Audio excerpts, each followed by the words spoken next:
نجوم الهدى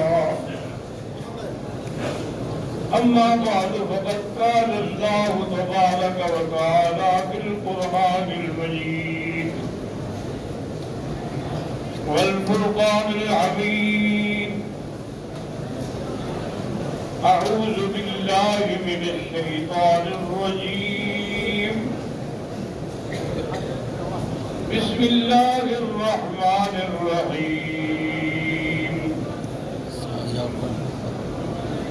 يا أيها الذين آمنوا اتقوا الله حق تقاته ولا تموتن إلا وأنتم مسلمون قال النبي صلى الله عليه وسلم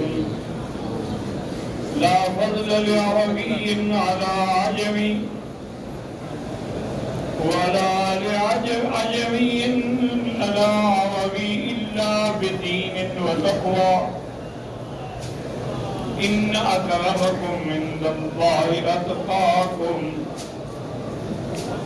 أو كما قال النبي صلى الله عليه وسلم صدق الله العلي العظيم وصدق رسوله النبي الكريم ونحن على ذلك من الشاهدين ومن الشاكرين والحمد لله رب العالمين. برادران اسلام، اللہ کی توفیق سے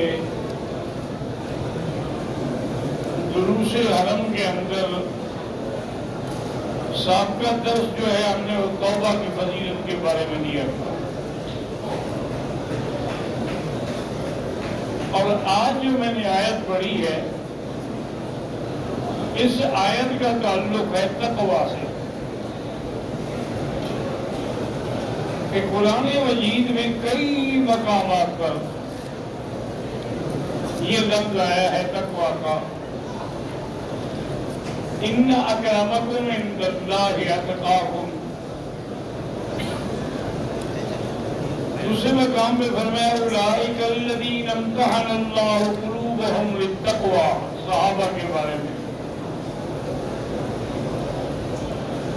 وعلمہم کلمۃ التقوی احق بها اہلہا،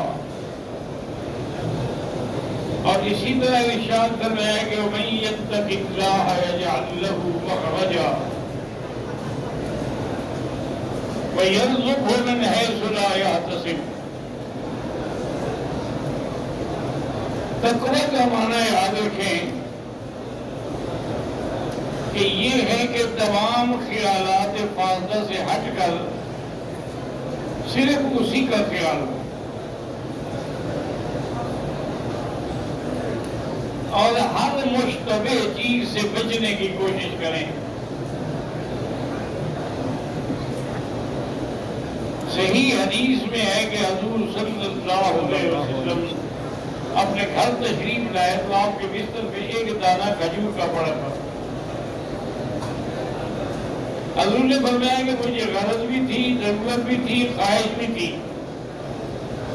لیکن میں اس بات سے ڈر گیا کہ اللہ جانے یہ صدقے کی کھجور ہو، زکات کی ہو، میں کیسے کھاؤں؟ تو ایک دانہ کھجور سے بچنے کے لیے آپ نے نہیں کھڑے۔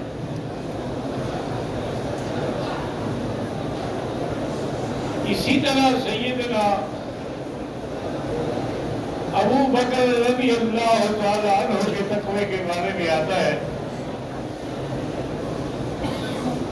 کہ آپ جب نماز سے اور حضور کی زیارت سے فارغ ہو کے گھر آتے تھے تو خادم دودھ کا ایک پیالہ پیش کرتا، اس نے دودھ کا پیالہ دیا، حضور حضرت ابو بکر کو بڑی شدت سے پیاس تھی، آپ نے پی لیا۔ جب پی لیا تو پوچھا بھائی یہ روز والا دودھ تو نہیں ہے؟ اس نے کہا جی مجھے ایک دوست نے دیا ہے،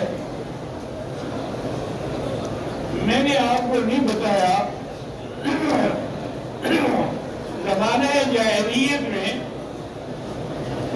کاہن تھا، لوگوں کو غیب کی جھوٹی سچی خبریں دیتا تھا. ایک آدمی تھا، اس کو میں نے خبریں دی، وہ جلدی سچی ہو گئی.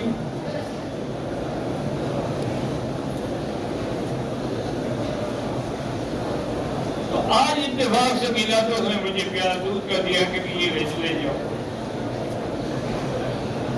حضرت ابو بکر اتنے گھبرائے، انہوں نے کہا پہلے نہیں بتایا تم نے؟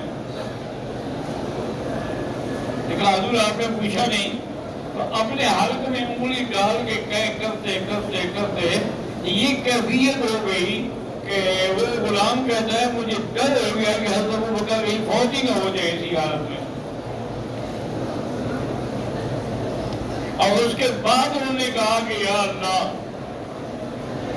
جتنا میرے بس میں تھا میں نے نکال دیا، لیکن جو رگوں میں چلا گیا ہے اس کو آپ معاف کریں. یہ کمال تھا تقوی کا.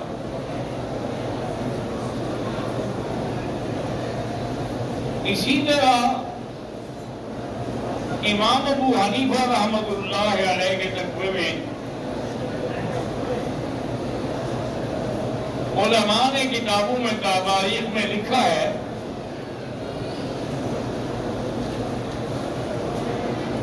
کہ اس علاقے میں جہاں آپ تھے ایک بکری چوری ہو گئی.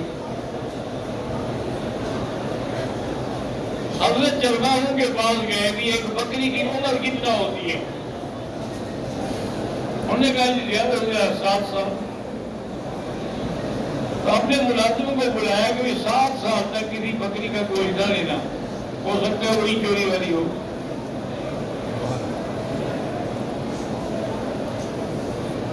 ہم تو اللہ معاف کرے حج پہ آئے، کہیں آئے، قربانی کے پیسے ہوں، زکوٰۃ ہوں، صدقات ہوں، ہر جہت فنا در فنا.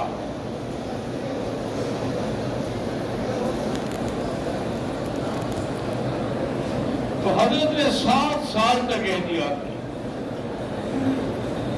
امام احمد بن حنبل رحمۃ اللہ علیہ، ان کے خادم نے روٹی رکھی. آپ نے حیران ہو کے دیکھا بھی آج تو روٹی خمیر ہی ہے، خمیر والی ہے، ہمارے یہاں تو خمیر والی ہوتی نہیں. بھئی یہ کیسے؟ انہوں نے کہا حضرت میں خمیر آپ کے بیٹے سارے کے گھر سے لایا. انہوں نے کہا تمہیں پتہ نہیں ہے کہ میرا بیٹا قاضی ہے، اس کے گھر کی میں کوئی چیز نہیں لیتا، یہ میں نہیں لیتا. انہوں نے کہا حضرت میں کیا کروں؟ آپ نہیں کھاتا میں بھی نہیں کھاتا. کہا جا کے اس نائل کو دے دو. اللہ کی شان ہے گسائے بھی نہ آیا کئی دن، وہ روٹی خشک ہو گئی. تو اس نے آ کے پوچھا کہ حضرت کوئی سائل نہیں آیا؟ اور میں جا کے دریا میں ڈال دوں. پھر خیال آیا کہ دریا میں جائیں گے تو باہر مچھلیاں تو کھائیں گے، کافی دن تک مچھلی نہ لینا، پتہ نہیں وہی مچھلی ہو.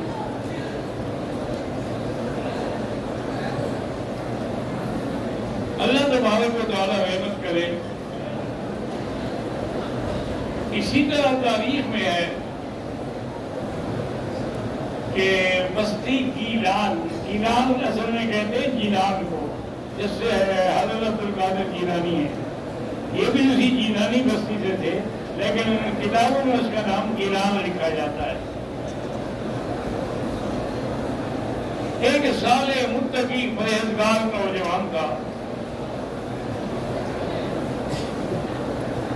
وہ ایک دن ایک نہر کے کنارے جا رہا تھا، روزے کے ساتھ تھا. افطار کا وقت قریب آ گیا، اس کے بعد کچھ نہیں تھا کہ چیز سے افطار کرے. انہوں نے کہا ٹھیک ہے الحمدللہ اسی دریا سے پانی پی لوں گا اور کیا. اچانک نظر پڑی تو دیکھا ایک سیب بڑا خوبصورت جو ہے وہ تیرتا آ رہا ہے. کیونکہ بھوک کا تقاضا جلدی سے ہم نے اسے پکڑا اور کھا لیا. جب سیب کھا لیا تو پھر خیال آیا کہ میں نے کس کا سیب کھایا ہے. اسی راستے سے اسی کنارے سے چل پڑے. آگے جا کے دیکھا کہ ایک باغ ہے اور اس کے درخت جو ہیں وہ دریا کی طرف جھکے ہوئے ہیں اور سیبوں کے درخت ہیں. انہوں نے کہا لانے والے سی کا سیب ہے. باغ کے اندر گئے, ایک بوڑھا آدمی بیٹھا تھا, اس کو سلام کیا, سارا واقعہ سنایا. جی میں ایسے کھا بیٹھا ہوں غلطی سے. انہوں نے کہا بیٹا میں تو نوکر ہوں, میں تو رکھوالا ہوں, باغ کا میں مالک نہیں ہوں, لیکن میں آپ کو بتاتا ہوں کہ 40 سال سے میں نے اس باغ کا کوئی دانہ نہیں چکھا. اس کے مالک جو ہے 2 بھائی ہیں, فلاں جگہ رہتے, ان سے جا کے بخشو, اور میں تو کوئی مالک نہیں ہوں.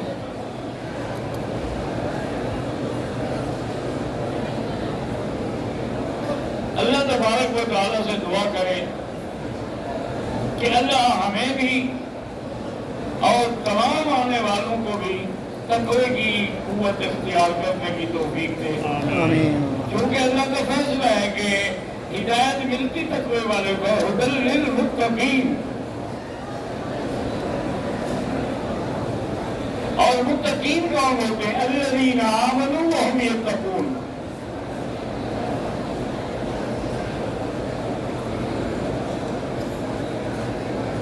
اب جناب یہ ہے کہ وہ پہنچ گیا مالک کے پاس, اس کو سارا قصہ سنایا, اور نے کبھی دیکھو ہم 2 بھائی حصے دار ہیں, آدھا حصہ تو میں تمہیں معاف کرتا ہوں, باقی میرا بھائی جو ہے نا وہ فلاں جگہ رہتے, اس سے اس کا حصہ معاف کرواؤ, وہ تو میں نہیں کر سکتا.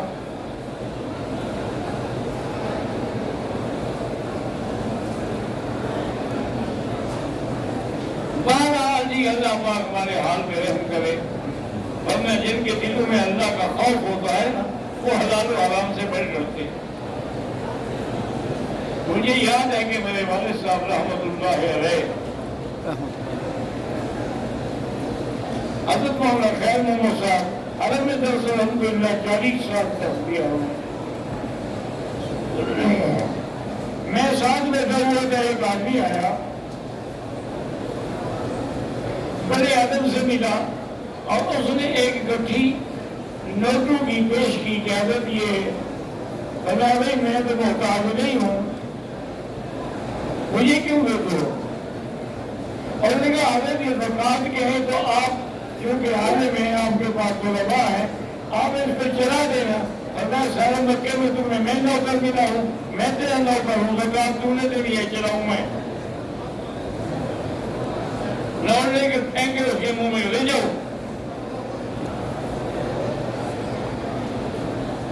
اتنا احتیاط کرتے تھے کہ اگر کسی نے کچھ دے بھی دیا نا تو باب ملک عبدالعزیز سے عام طور پہ گزرتے تھے. اس وقت رہائش ان کی جو تھی وہ محلہ جہاد میں تھی, وہاں کھڑے ہو جاتے, تو آدمی کوئی مسکین ہے, کوئی مسکین ہے, آ جاتے, جو کچھ ہوتا ان کو دیکھ کے فارغ ہو کے پھر گھر جاتے.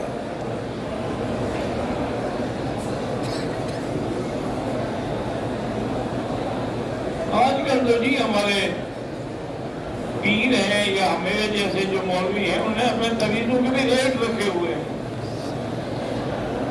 کہ شادی کا طویز لینا ہے تو اتنے پیسے لگیں گے, طلاق دلانی ہے تو اتنے پیسے لگیں گے. ہمارے علاقے کے ایک بہت بڑے پیر تھے, میں نام نہیں لیتا چونکہ بہت لوگ جانتے ہیں ان کو, میرے خیال میں اب شاید بہت ہو گئے, مدت ہوگی پھر ملاقات نہیں ہوئی.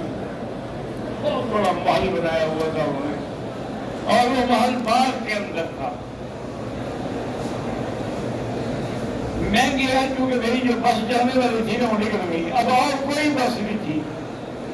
میں نے اپنے ساتھی سے کہا جو پیر صاحب کے گھر میں, تو آپ پھر وہی گزارتے ہیں, اب بس تو ملے گی نہیں کوئی. اور تو باغ میں نے دیکھا کہ ہر طرف کے نیچے 2-3 نوجوان بیٹھے ہیں اور لکھ رہے ہیں. میں نے کہا یہ کیا ہے, یہ طویل لے کر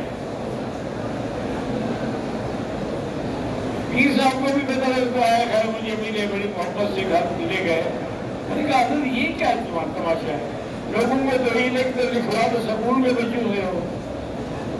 انہوں نے کہا مکی صاحب میں کتنے طویل لکھوں گا؟ 200-300 آدمی روز آتا ہے طویل دینے کے لیے، تو یہ دے کے میں رکھ دیتا ہوں، ہر کام کے لیے یہی طویل ہے، اور میں نے ہاتھ لگا دیا، کام ہو گیا۔ اور اس نے کہا آپ کی سب آپ دیکھیں اگر 1000 آدمی ہو تو 10 کا تو اللہ کے یہاں کام لکھا ہوگا تو اس کا تو ہو جائے گا نا، تو جن کا ہو جاتا ہے وہ ہمارا طویل پکا ہو گیا، اور جن کا نہیں ہوتا ہم کہتے تم وہاں بھی ہو، مولوی مکی کی تقریریں سنتے ہو۔ آج کل تو یہ حال ہے، انا للہ و انا الیہ راجعون۔ اس کے بعد گئے، اس کو حال سنایا، وہ کچھ سخت آدمی تھے، انہوں نے کہا کہ بھائی بات یہ ہے کہ میں تو معاف کروں گا، میری 2 شرطیں ہیں۔ ایک شرط یہ ہے کہ 1 سال تک میری بکریاں چلاؤ، دوسری شرط جو ہے میں بعد میں بتاؤں گا جب یہ پہلی پوری ہو جائے گی۔ جی ٹھیک ہے، میں یہ نہیں چاہتا کہ بغیر اجازت کا مال کھایا ہوا پیٹ میں لے کے قیامت پہ اللہ کے دربار میں جاؤں۔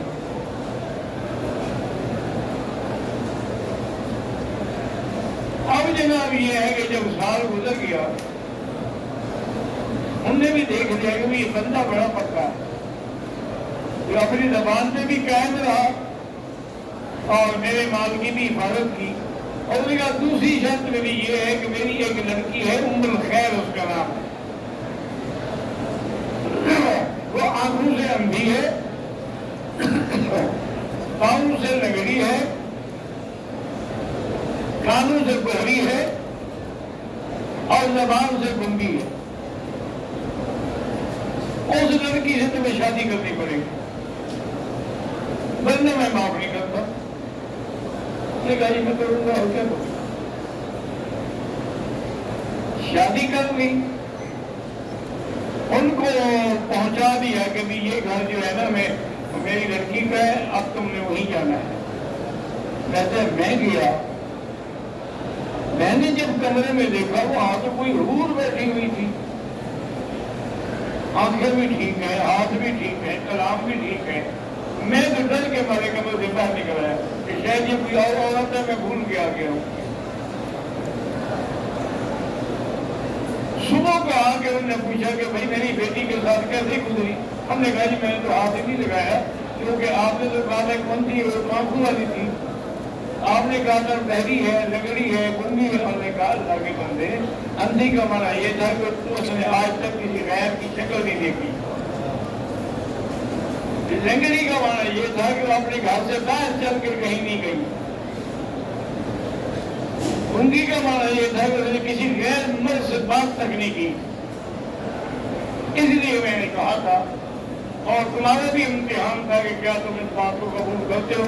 اب یہ تمہاری بیوی ہے، یہ مکان بھی اب یہ تمہارا ہے، اور ایک باغ بھی میں نے تمہارے نام پہ کر دیا ہے، اس کے علاوہ اگر باغ میں تم اپنا گھر بنانا چاہو تو اس کے پیسے بھی میں دوں گا۔ تو اس نے ایک سیب کا تقیہ کیا، تقویٰ کیا، تو اس کو اللہ نے اتنے بڑے انعامات سے نواز دیا۔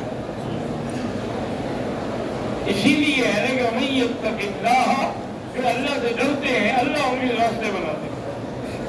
یجعل لہ مخرجا ویرزقہ من حیث لا یحتسب ومن یتوکل علی اللہ فہو حسبہ۔ تو اسی لیے یاد رکھیں کہ اب آپ حج میں آئے ہیں، سب سے بڑی چیز ہے کہ تقویٰ اختیار کرو۔ نماز ہے، روزہ ہے، حج ہے، زکوٰۃ ہے، اگر تقویٰ نہیں ہے تو پھر اس کا فائدہ کوئی نہیں۔ ایسے تو پتہ نہیں کتنے حاجی آتے ہوں گے۔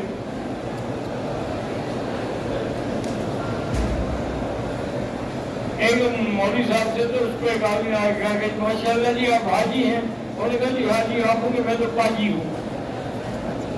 ہم تو پاجی بگو، ہم تو مرا پاجی بگو۔ اللہ تبارک و تعالیٰ کے اب مسائل کو سمجھیں کہ جتنے دن اللہ آپ کو حرمین میں رکھنے کی توفیق دے، ہر حاجی پر یہ ضروری ہے کہ وہ ایک قرآن ختم کرے، اور کوئی مشکل بھی نہیں. ایک قرآن مکے میں ختم کریں، ایک قرآن مدینے پاک میں ختم کریں، اور دوسرا جتنے دن اللہ توفیق دے فرض نماز تو فرض ہے، نوافل بھی پورے کرنے کی کوشش کریں. باقی ایک بات یاد رکھیں کہ یہاں جو نمازیں پڑھائی جاتی ہیں فرض، وہ اول وقت میں ہوتے ہیں. ہمارے علاقوں میں، ہمارے ملکوں میں، پاکستان میں، ہندوستان میں، بنگلہ دیش میں، افغانستان میں جہاں حنفیت ہے وہاں وہ آخری وقت میں نماز پڑھتے ہیں. ویسے دونوں یہ وقت جو ہے حضور نے تعلیم فرمائے ہیں. اللہ نے جبریل علیہ السلام کو بھیجا، جبریل امام بنے اور حضور مقتدی بنے.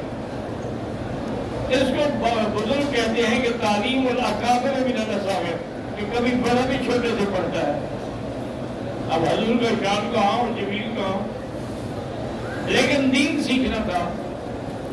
اور اس نے 5 نمازیں اول وقت میں پڑھائیں اور 5 نمازیں جو ہے وہ آخر وقت میں پڑھائیں، اور فرمایا کہ یہ اوقات اور ان کے درمیان جو ہے وہ وقت ہے. اس کی مثال مثلا یوں سمجھ لیں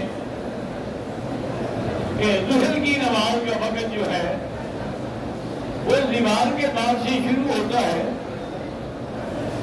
اور اس کو عصر سے پہلے پہلے وہ ختم ہوتا ہے.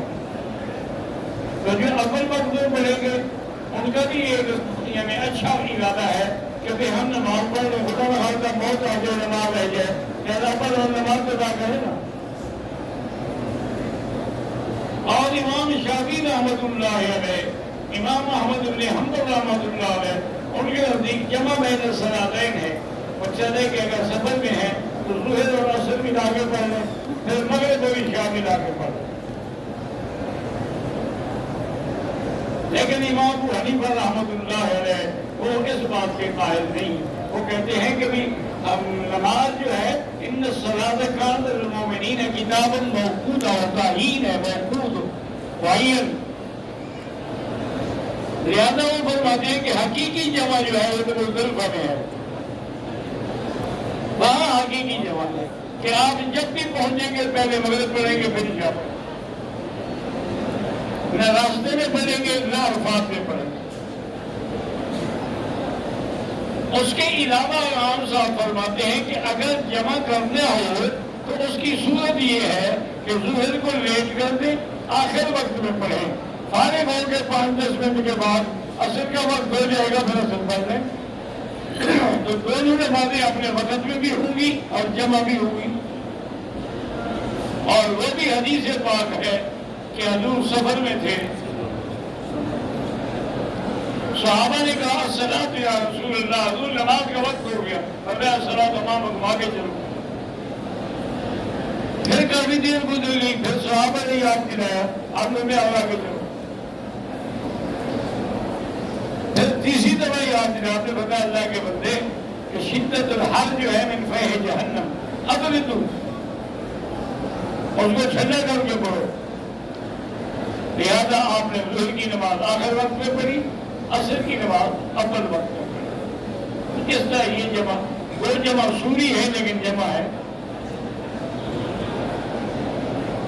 اور اسی طرح نوافل جو ہے یاد رکھیں، ویسے تو آدمی سارا دن ساری رات بھی نفل پڑھتا رہے،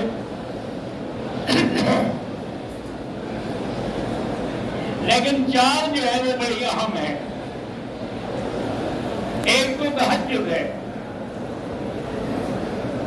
اس کا افضل وقت یہ ہے کہ رات کے آخری حصے میں پڑھیں. لیکن اگر آخری حصے میں پڑھنے کا یقین نہ ہو، نیند نہیں کھلے گی کوئی نہیں، تو پھر عشاء کے بعد فوراً بھی پڑھ سکتے ہیں، وہ بھی تہجد شمار ہوگی. یعنی نیند کو چھوڑ کے تہجد پڑھنا یہ بھی تہجد ہے. اور دوسرا ہے اشراق. اشراق کیا ہے کہ جب سورج طلوع ہو جائے اس کے 10 منٹ کے بعد وقت شروع ہوتا ہے. بہت سارے ہمارے حاجی بھائی یہاں گھڑیاں دیکھتے ہیں، ان میں شروع کو لکھا ہوتا ہے وہ شروع کے شمس ہے، سورج نکلنے کا وقت ہے، اشراق کا وقت نہیں ہے وہ۔ اشراق کا وقت اس سے 10 منٹ بعد ہے۔ اس میں یہ ہے کہ 2 رکعت پڑھیں، 4 رکعت پڑھ لیں۔ اسی طرح یاد رکھیں کہ اوابین ہیں جو مغرب کے بعد ہے، یہ نوافل ہیں جن پر مداومت کریں، کوشش کریں کہ جتنے دن مکہ مدینے میں ہیں فرض نمازیں آپ کی نفل بھی قضا نہ ہو، اور بعض اوقات یہ بھی کوشش کریں کہ نفل پڑھنے کے بجائے جو نمازیں قضا ہو چکی ہیں ان کی قضا ادا کرتے رہیں، تو اس میں ثواب بھی زیادہ ہوگا اور آپ کی جو نمازیں رہیں گی وہ بھی ادا ہو جائیں گی۔ اور ہر چیز میں اخلاص ہو، یہ نہیں ہے کہ آپ نماز پڑھ رہے ہیں جیسے حضرت شیخ سعدی رحمۃ اللہ نے لکھا ہے کہ بس زبان تسبیح ہو کر تلگاؤ خر، کہ زبان پہ تو تسبیح ہو رہے اندر کھوتے کھانا گدا بندتا ہوا ہے۔ نماز جب پڑھیں تو خالص اللہ کے لیے ہو، اللہ کی طرف ہی توجہ، ادھر ادھر نہیں ہونی چاہیے۔ قرآن پڑھیں، نماز پڑھیں، مزدلفہ جائیں، منا جائیں، عرفات جائیں، یہ ایسے مواقع ہیں کہ جس گھر پر نظر پڑے تو دعا منظور ہوتی ہے۔ جب آدمی باہر سے آتا ہے اور کعبۃ اللہ پہ اول نظر پڑتی ہے تو جو دعا مانگے گا وہ قبول ہوگا۔ اور اس کے بعد یہ بھی دعا آئی ہے کتابوں میں، اللہم زد بیتک ھذا تشریفا و تکریما و تعظیما و مہابۃا و فضلا و تقویٰ، زد من کرمہ و حجہ۔ تو اللہ تبارک و تعالیٰ کے گھر پہ نظر پڑنے سے دعا منظور ہوتی ہے، اور ملتزم پہ جو بھی دعا مانگی جائے منظور ہوتی ہے۔ مقام ابراہیم کے پیچھے جو بھی دعا مانگی جائے منظور ہوتی ہے، صفا پہ کھڑے ہو کر جو بھی دعا مانگے منظور ہوتی ہے، مروہ پہ کھڑے ہوں۔ اور اسی طرح یاد رکھیں کہ جو لوگ حج سواری پہ کریں گے ان کو تو حرم کی نیکیاں ملیں گی، لیکن جو پیدل جائے گا تو اس کو 700 حرم کی نیکی ملے گی، ایک ایک قدم پر 700 حرم کی نیکی۔ حرم کی نیکی 1,00,000 کے برابر ہے، تو 700 دے دیں اس کو۔ اس لیے اللہ تبارک و تعالیٰ تمام آنے والوں کو تقوی کے ساتھ زندگی گزارنے کی توفیق عطا فرمائے۔ وما علینا الا البلاغ۔